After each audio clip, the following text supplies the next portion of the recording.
في عز نجاحه وقبل جولته في أمريكا بكأس العالم، أحمد سعد بيقرر يرمي قنبلة في الوسط الفني: الانفصال الثالث عن علياء بسيوني. ده إنهاء لتعاون مهني خلاه في حتة تانية خالص.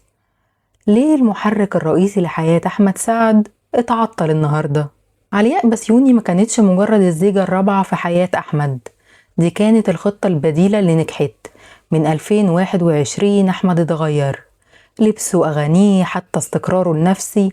علياء مصممة الأزياء الذكية قدرت تحوله لبراند عالمي، لدرجة إنها كسبت في 2025 جايزة أفضل مديرة أعمال.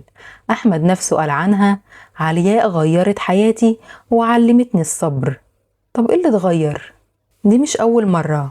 في 2023 الجمهور اتصدم بطلاقهم الأول ورجعوا لبعض في مشهد سينمائي على المسرح. وفي 2025 إلغاء المتابعة على إنستجرام عمل قلق، بس الموضوع عدى في 3 أيام. لكن المرة دي البيان طالع بلهجة رسمية جدا وتوقيته صعب، في وقت أحمد بيحضر فيه لأكبر جولة غنائية ليه. بين كل الخلافات دي في طفلتين: علياء ومريم.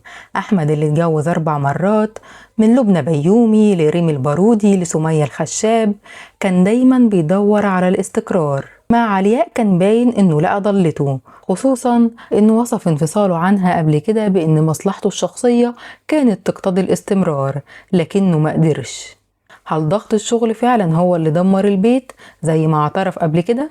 أحمد سعد بيبدأ إجراءات الطلاق رسميا وبيعلن عن إدارة أعمال جديدة قريبا.